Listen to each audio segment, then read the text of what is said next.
Mu mateka y'isi hari umutungo kamere wahinduye cyane ubukungu, ubwikorezi n'inganda ku isi. Uwo mutungo ni peteroli.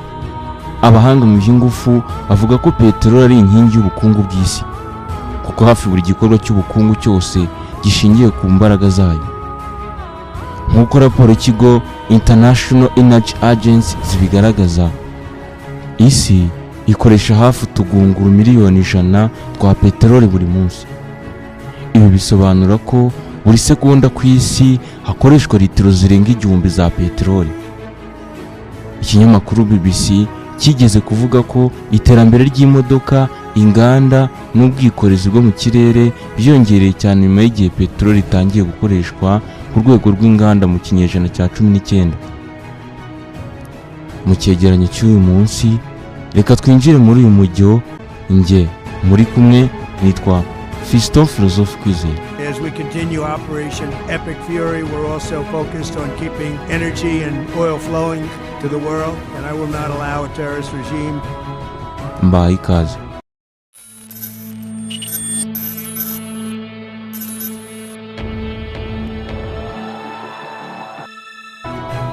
Ubundi peteroli ni iki?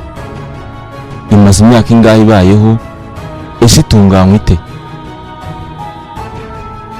Nk'uko bisobanurwa n'urubuga rw'ubushakashatsi ku bidukikije National Geographic, peteroli ni igisukika kamere kiboneka mu nda y'isi, kikaba kigizwe n'ibinyabutabire byiganjemo hydrocarbon.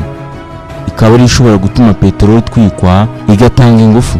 Peteroli iva mu butaka itaratunganywa yitwa crude oil, ariko imaze gutunganywa mu nganda itanga ibikomoka kuri peteroli birenga 6,000 by'ibintu bitandukanye. Muri byo harimo lisansi na mazutu ikoreshwa mu modoka zitandukanye, kerosene na benzine zikoreshwa mu ndege, plastike ikorwa mu bikoresho byinshi, ndetse n'imiti ikoreshwa mu nganda. Fuel oil, which is used in factories. After that, we get lubricating oil.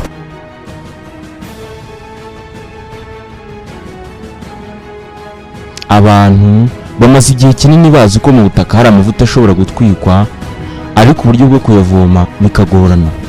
Gucukura peteroli mu buryo bwa kijyambere byatangiye mu kinyejana cya 19. Nk'uko bisobanurwa na Encyclopedia Britannica, mu mwaka w'1859 umugabo witwaga Edwin Drake yacukuye iriba rya mbere rya peteroli muri Pennsylvania muri Leta Zunze Ubumwe za Amerika. Iri riba ryari rifite ubujyakuzimu bwa metero zigera kuri 21 gusa, ariko ryahinduye amateka y'inganda zose ku isi. Nyuma y'iyo ntsinzi, ibihugu byinshi byatangiye gushaka peteroli mu butaka bwabyo, bituma habaho inganda nini za peteroli. First, this type of crude oil is extracted from the ground and heated to 370 degrees Celsius. Ariko se, peteroli bahita mu nda y'isi? Nk'uko bisobanurwa n'ikigo US Energy Information Administration, peteroli ibaho mu buryo bw'igihe kirekire cyane, aho ibisigazwa by'ibinyabuzima, imusozi no mu nyanja nka plankton na algae, ibi ni ibyatsi biba mu nyanja, biba byarapfuye mu myaka mu miliyoni ishize, byashonze ku buryo bukabije mu gihe cy'imyaka irenga miliyoni 50 kugeza kuri miliyoni 300. Ubushyuhe no kwitsindagira gukabije mu nda y'isi byatumye ibyo bisigazwa bihinduka amavuta na gaze. Aya mavuta agenda yikusanyiriza mu bice runaka. Aha niho abantu bayacukura bikoresheje ikoranabuhanga rigezweho. Iyo peteroli imaze gucukurwa, ntishobora gukoresha uko yakabaye itaratunganywa. Nk'uko bitangazwa mu nyandiko z'ikinyamakuru mpuzamahanga Reuters, peteroli ijyanwa mu nganda ziyitunganya zizwi nka refineries. Muri izo nganda, peteroli ishyushywa ku bushyuhe bushobora kurenga dogere 400. Iyo imaze gushyuha cyane, igabanywa ibice bitandukanye hakoreshejwe uburyo bwitwa fraction distillation. Ibyo bice bitanga lisanse, mazutu, kerosene, gaze yo guteka, ndetse n'amavuta akoreshwa mu nganda. Ugereranyije, akagunguru kamwe ka peteroli gashobora gutanga litiro zirenga 70 za lisanse.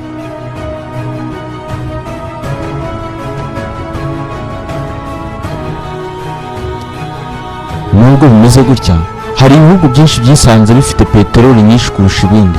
Nk'uko imibare y'ihuriro ry'ibihugu byohereza amavuta ya peteroli ku isoko mpuzamahanga OPEC ibigaragaza ku isi habarurwa peteroli ishobora gucukurwa ingana n'utugunguru turenga tiriyoni 1.7.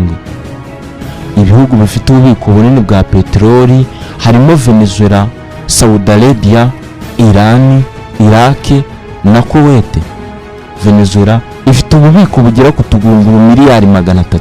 Akarere ko mu burasirazuba bwo hagati y'isi cyangwa kazwi nka Middle East gafite hafi 48% bya peteroli yose isigaye ku isi kuri ubu.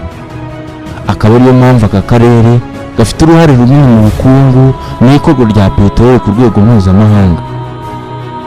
They'll get hit at a much harder level. I will take out those targets that were easy and that I mentioned just before. We'll take them out so quickly.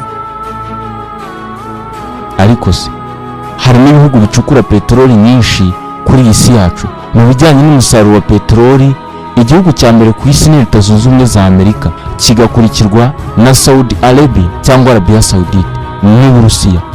Nk'uko imibare ya United States Energy Information Administration bigaragaza, Amerika icukura hafi tugunguru miliyoni zigera kuri 12 za peteroli buri munsi. Saudi Arabia nayo icukura hafi miliyoni 100 za barili ku munsi. Ibi bihugu bituma amasoko ya peteroli ku isi akomeza kubona ingufu zifasha inganda n'ubwikorezi gukora neza. Ariko kandi hari ibihugu byahize ibindi mu gukoresha peteroli nyinshi kuri iyi si yacu.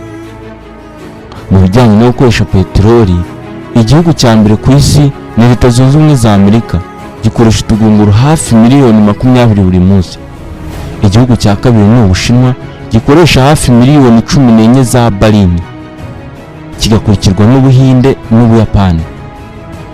Nk'uko bigaragazwa n'ikigo International Energy Agency, igihe kinini cya peteroli ikoreshwa ku isi gikoreshwa mu bwikorezi. Hafi 60% bya peteroli ikoreshwa gutwara abantu n'ibintu binyuze mu modoka, amato n'indege.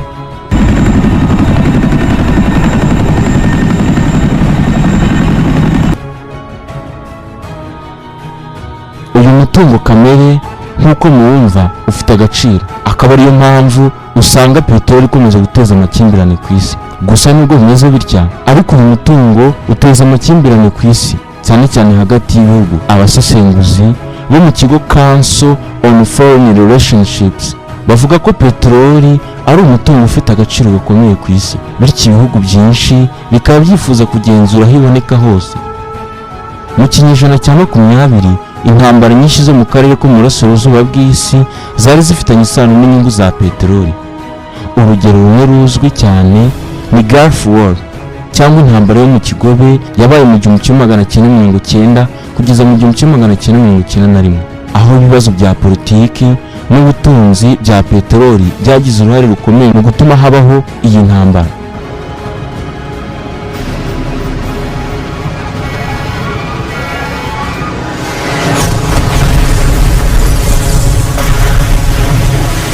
Gusa peteroli iracyafite ejo hazaza.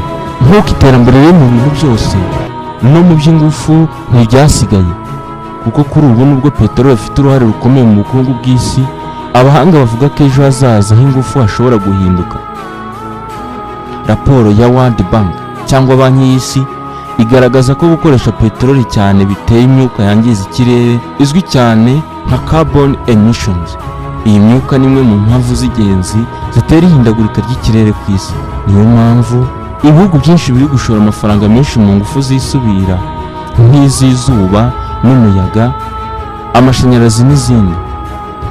Nubwo bimeze bityo, abahanga bavuga ko peteroli ishobora gukomeza kuba isoko ikomeye y'ingufu ku isi mu myaka 30 kugera mu myaka 50 iri imbere.